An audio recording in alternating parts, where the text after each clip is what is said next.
আজ সারাদিন মানে সকাল থেকে যে নিউজটা নিয়ে সবার মধ্যে খুব আলোচনা হয়েছে সেটা হলো ডোনাল্ড ট্রাম্প এবং নরেন্দ্র মোদী এদের মধ্যে যে বৈঠকের পর যৌথ সংবাদ সম্মেলন, সেখানে আসলে বাংলাদেশ প্রসঙ্গে ট্রাম্প কি বলেছেন। সকালে কিছু কিছু পত্রিকায় রিপোর্ট হয়েছে, শিরোনাম এমন হয়েছে যে বাংলাদেশের দায়িত্ব ট্রাম্প মোদির হাতে তুলে দিয়েছে। আসলে কি তাই দিয়েছে, অথবা ট্রাম্প তুলে দেওয়ার কি? এটাও কিন্তু একটা বেসিক কোশ্চেন। এবং এটা নিয়ে দেখলাম একটা ধুমধুমার কাণ্ড। ভারতের মিডিয়াগুলোও দেখলাম নানা রকম নিউজ করেছে। তবে এগুলো নিয়ে নানা রকম ব্যাখ্যা হচ্ছে। এমনকি আমাদের আইন উপদেষ্টাকেও দেখলাম যে এটা নিয়ে উনি একটা ব্যাখ্যা দিয়েছেন। ওনার ফেসবুক পেজে একটা লেখা লিখেছেন এবং সেখানে উনি বলেছেন যে এই হেডলাইনগুলো মিসলিডিং ছিল, ঠিকমতো অনুবাদ তারা করতে পারেনি, অথবা তারা ইচ্ছে করেই ভুল করেছে, এই ধরনের নানা রকম কথাবার্তা ছিল। আমি এগুলো নিয়ে অত ডিটেলে যাব না, কারণ এগুলি গেলে পরে কেন যাব আমি বুঝতে পারছি না। আমি আবার তবু আপনাদেরকে যারা এই অনুষ্ঠান আগে নিউজগুলো দেখেননি, তাদেরকে যারা শুনছেন এই অনুষ্ঠান, তাদেরকে আমি মোটামুটি একটা ধারণা দিই, তাহলে হবে।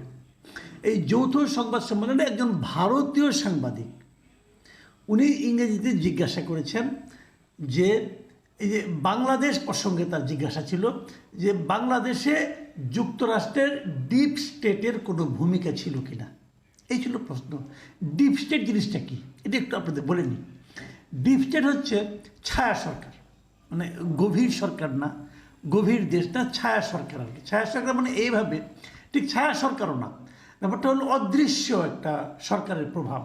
মানে যুক্তরাষ্ট্র বাংলাদেশের এই যে পট পরিবর্তন, এই পট পরিবর্তনে যুক্তরাষ্ট্রের সরাসরি রাষ্ট্রীয় কোনো ভূমিকা না থাকলেও যুক্তরাষ্ট্রের কিছু কর্মকর্তা, সরকারি গোয়েন্দা সংস্থার কিছু কর্মকর্তা, অথবা বেসরকারি কোনো ব্যবসায়ী যিনি অর্থলগ্নি করতে পারেন এমন কোনো ব্যক্তিবর্গ, তারা এই পট পরিবর্তনে কোনো ভূমিকা রেখেছে কিনা। এই যে লোকগুলি বললাম আমি, সরকারি বেসরকারি পাওয়ারফুল বিভিন্ন ব্যক্তি, তারা আনুষ্ঠানিকভাবে না অনানুষ্ঠানিকভাবে কোনো ভূমিকা রাখা, এইটাই হলো ডিপ স্টেট। এটাই উনি জিজ্ঞাসা করেছেন যে ডিপ স্টেটের কোনো ভূমিকা ছিল কিনা। দেখেন, পৃথিবীর কোনো দেশের সরকার প্রধান কি স্বীকার করবে যে হ্যাঁ আমার ডিপ স্টেটের একটা ভূমিকা ছিল? করবে না। তো প্রশ্ন করার জন্য করা। এখন এই প্রশ্নে কিন্তু নরেন্দ্র মোদী কি হয়েছেন আমি জানি না, ডোনাল্ড ট্রাম্পের তো খুশি হওয়ার কোনো কারণ নাই, এবং ওনার জবাব তো সবাই জানে। উনি বলবেন না আমাদের ডিপ স্টেটের কোনো ভূমিকা ছিল না, এবং উনি তাই বলেছেন যে আমাদের ডিপ স্টেটের কোনো ভূমিকা ছিল না। এবং এক পর্যায়ে উনি কি বলেছেন সেটা আমি আপনাদেরকে একটু বলি। উনি বলেছেন যে সেখানে আমাদের ডিপ স্টেটের কোনো ভূমিকা ছিল, ইংরেজি বলেছেন, আমি বাংলায় আমার মতো করে অনুবাদ করে বলছি আপনাকে, যে সেখানে আমাদের ডিপ স্টেটের কোনো ভূমিকা ছিল না। এটা এমন একটা বিষয় যেখানে প্রধানমন্ত্রী, মানে নরেন্দ্র মোদীকে ইঙ্গিত করে বলেছেন, প্রধানমন্ত্রী দীর্ঘদিন ধরে কাজ করছেন। আবার তারপরে বলছেন যে স্পষ্ট করে বললে ভারত সেখানে শত শত বছর ধরে কাজ করছে, আর সেসব বিষয় তিনি পড়েছেন, মানে উনি পড়েছেন ভারতের ব্যাপারে। তবে বাংলাদেশের বিষয় আমি প্রধানমন্ত্রীর উপর ছেড়ে দেব, এটা বলে ট্রাম্প মোদির দিকে ইঙ্গিত করেছেন। দেখেন, এই কথাটা বলার মাধ্যমে উনি কী বলেছেন, দেখেন কয়েকটা কথা, যে ভারত সেখানে শত শত বছর কাজ করেছে। তো ভারত কোথায় কাজ করেছে শত শত বছর ধরে? বাংলাদেশে। অথবা ভারতের ডিপ স্টেট কি বাংলাদেশের জন্য বাংলাদেশে এসে কাজ করেছে? এটা তো একটা ভয়ঙ্কর অভিযোগ। এটা কিন্তু উল্টা ভারতের প্রতি অভিযোগ দিলেন উনি, যে ভারতের ডিপ স্টেট আমাদের এখানে কাজ করেছে। তাই হলো না জিনিসটা? তো এই অভিযোগে মানে ভারতকে আমাদের উপর দায়িত্ব দেওয়া হয়েছে, এটা কেন? তারপর উনি বললেন যে তবে বাংলাদেশের বিষয়ে আমি প্রধানমন্ত্রীর উপর ছেড়ে দেব। মানে এই প্রসঙ্গে এই আলোচনার ব্যাপারটা উনি প্রধানমন্ত্রীর উপর, মানে নরেন্দ্র মোদীর উপর ছেড়ে দিচ্ছেন, নাকি পুরো বাংলাদেশ ইস্যুটাকেই উনি নরেন্দ্র মোদীর উপর ছেড়ে দিচ্ছেন, এটা নিয়ে কিন্তু একটু দ্বিধা থাকতেই পারে। তবে আমি যেটা বলছিলাম যে এখানে আমাদের আইন উপদেষ্টা আসিফ নজরুল উনি যে ব্যাখ্যাটা দিয়েছেন, উনি ওনার ফেসবুক স্ট্যাটাসে কিছু লিখেছেন। আমি ওনারটা একটু পড়ে শুনি আপনাদেরকে, যাতে নাকি আমার ভুল না হয়। উনি বলেছেন যে উনি লিখেছেন যে ট্রাম্পকে এক ইন্ডিয়ান সাংবাদিক যে প্রশ্নটা করেছিল তার সামারি হলো বাইডেন প্রশাসনের সময় বাংলাদেশে রেজিম চেঞ্জ মানে হাসিনার পতন ইস্যুতে আমেরিকার ডিপ স্টেটের ভূমিকা আছে, এই ব্যাপারে আপনার মন্তব্য কী? উত্তরে ট্রাম্প বলেছেন না, আমেরিকার ডিপ স্টেটের কোনোই ভূমিকা নেই, এবং তারপর চোখে মুখে বিরক্তি নিয়ে মোদির দিকে ইঙ্গিত করে, যেহেতু উনি আবার ব্র্যাকেটে লিখেছেন, যেহেতু ইন্ডিয়ান সাংবাদিক মন গড়া তথ্য প্রচার করতে চাচ্ছিল তাই ইন্ডিয়ান প্রধানমন্ত্রীর দিকেই তাকে রেফার করে দিয়ে ট্রাম্প বলেছেন বাংলাদেশ ইস্যুতে ওই প্রশ্নের উত্তরটা মোদির উপর ছেড়ে দিলাম। মানে বাংলাদেশ সংক্রান্ত ওই প্রশ্নের উত্তর মোদিকে দিতে বলেছিলেন ট্রাম্প। এই হলো ঘটনার সামারি। এই যে কথাটা আমি বললাম এটুকু আমাদের আইন উপদেষ্টা উনি লিখেছেন, মানে এটা ওনার ব্যাখ্যা। তো ওনার ব্যাখ্যাটা কিন্তু আপনারা আবার যদি কেউ ভিডিওটা দেখেন, ইউটিউবে ভিডিওটা পাবেন, কিন্তু আপনি ইউটিউবের ভিডিওটা দেখে নেন, দেখবেন যে ওনার বক্তব্যের সঙ্গে কতটুকু মেলে কতটুকু মেলে না, কিছু মিল তো পাবেনই, কোনো সন্দেহ নাই। আবার আমি যে ব্যাখ্যাটা দিলাম একটু আগে, যে এই ব্যাপারে ভারত শত শত বছর ধরে কাজ করছে, ভারত বলবে ভারতের উপর ছেড়ে দিলাম, এটার আবার আরেকটা ব্যাখ্যা কিন্তু আপনি দিতে পারেন। আবার এই প্রেস কনফারেন্সের পরে আমি প্রেস কনফারেন্সের চরিত্র নিয়ে একটু পরে আলাপ করব। প্রেস কনফারেন্সের পরে ভারতের যিনি পররাষ্ট্র সচিব তিনিও কিন্তু একটা সাংবাদিকদের কিছু কথা বলেছেন। সেখানে উনি কি বলেছেন সেটা আপনাদের একটু আমি বলি। সেখানে এই বিদেশ সচিব উনি বলেছেন যে দুই নেতার মধ্যে এ বিষয়ে আলোচনা হয়েছে, সেটা আপনাদের জানাই। বাংলাদেশের সাম্প্রতিক পরিস্থিতি নিয়ে প্রধানমন্ত্রী মোদি তার উদ্বেগ প্রকাশ করেছেন এবং সে দেশের পরিস্থিতি ভারত কিভাবে দেখছে সে কথাও জানানো হয় তাকে। ভারত আশা করছে বাংলাদেশের পরিস্থিতি এমন একটা দিকে এগোবে যে যাতে উভয় দেশের মধ্যে গঠনমূলক ও স্থিতিশীল সম্পর্ক গড়ে ওঠে, কিন্তু সেখানকার পরিস্থিতি নিয়ে চিন্তা রয়েছে এবং প্রধানমন্ত্রী মোদি সেই উদ্বেগের কথা ট্রাম্পের সঙ্গে আলোচনায় তুলে ধরেছেন। এই যে কথাটা আমি পড়ে শোনালাম, এটা কিন্তু ভারতের একটা পত্রিকা থেকে পড়ে শোনালাম, এবিপি আনন্দ থেকে। তো এখন ভারত বাংলাদেশ নিয়ে কিন্তু উদ্বিগ্ন, এই কথাটা মোদি সেখানে প্রকাশ করেছেন বলে মানে আপনার এই পত্রিকা জানালো। এই হলো পুরো ঘটনা। এখন এই ঘটনার প্রেক্ষিতে আমি দিয়ে একটা কথা বলি আপনাদেরকে।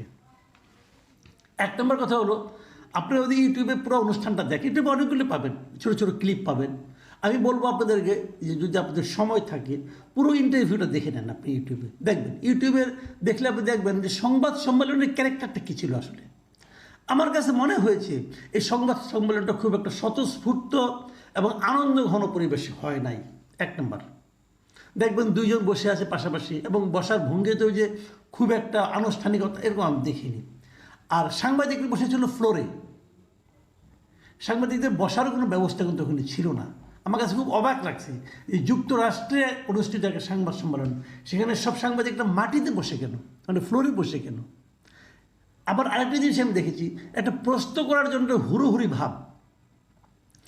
যুক্তরাষ্ট্রে এই ধরনের আমি কখনো সংবাদ সম্মেলন দেখিনি যে প্রশ্ন করার জন্য একজন একজনকে ওভারল্যাপিং করে কথা বলছেন, একসঙ্গে 4-5 জন প্রশ্ন করছেন, তারপরে একজন কথা যার গলার স্বর জোরে হচ্ছে তিনি কথা বলতে পারছেন, অন্যরা পাচ্ছেন। এই ধরনের দৃশ্য আগে কখনো দেখিনি, এখানে দেখলাম। মনে হলো যেন ভারতে অথবা বাংলাদেশে অথবা আমাদের এই সাবকন্টিনেন্টের কোনো একটা আমি মানে সংবাদ সম্মেলন দেখছি।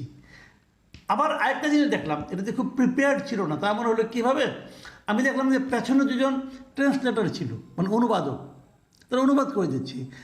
ভারতীয় সাংবাদিক ইংরেজিতে বলছে, ওটাও দেখলাম আবার অনুবাদ করে দিচ্ছে ট্রাম্পকে। মানে উনি কি ভারতের ইংরেজি বোঝেন না আমি জানি না কী হলো। আবার হিন্দিতে একজন অনুবাদ করছে। তো সব মিলিয়ে সংবাদ সম্মেলনটাই আমার কাছে আপ্লুত মাত মনে হয় না। এত বড় দুজন নেতা, সারা দুনিয়ায় যারা নাকি গণতন্ত্রের প্রতিভা হিসেবে পরিচিত, তাদের মতো লোক বসে সংবাদ সম্মেলন করছেন, কিন্তু এরকম আগোছালো কেন আমার কাছে আমি বুঝতে পারি না। দ্বিতীয় যে কথাটা বলে আমি আলোচনাটা শেষ করব, সেটা হলো ভারত এবং যুক্তরাষ্ট্রের দুই মানে সরকার প্রধানের সংবাদ সম্মেলন হয়েছে। সেখানে বাংলাদেশ প্রসঙ্গে একটা কথা এসেছে, যে কথাটার একাধিক অর্থ হতে পারে। কিন্তু সেটা নিয়ে আমরা এত উদ্বিগ্ন কেন? আজকে সোশ্যাল মিডিয়ায় আমি দেখলাম কতজন যে কত রকম ব্যাখ্যা দিচ্ছে। যারা নাকি এই সরকারকে অপছন্দ করে তারা ব্যাখ্যা দিচ্ছে এই সরকারের এবার দিন শেষ, কারণ ভারতকেই দায়িত্ব দিয়েছে যুক্তরাষ্ট্র, এবার ভারত আমাদের উপরে ঝাঁপিয়ে পড়বে। এ একটা ভার্সন দেখছি। আবার আরেকটা ভার্সন দেখছি, না ভারতকে কোনো দায়িত্বই দেওয়া হয়নি, ভারত কিছুই করবে না, আমেরিকাই সব করবে। এই আরেকটা ভার্সন। আমি বুঝতে পারি না এই বিতর্কে আমাদের উপদেষ্টারা পর্যন্ত জড়িয়ে গেলেন কেন? দরকারটা কি? আমাদের আর কোনো কাজ নাই। ওখানে কি হলো কি না হলো এটা নিয়ে পাত্তা দেওয়ার দরকারটা কি? আমি তো এটা বুঝতে পারছি না কিছু। যুক্তরাষ্ট্র ভারতকে দায়িত্ব দেওয়ার কে? বাংলাদেশকে যুক্তরাষ্ট্রের প্রপার্টি যে যুক্তরাষ্ট্র বলে দিল যে আমার এই তিন ছেলেকে তুমি দেখো।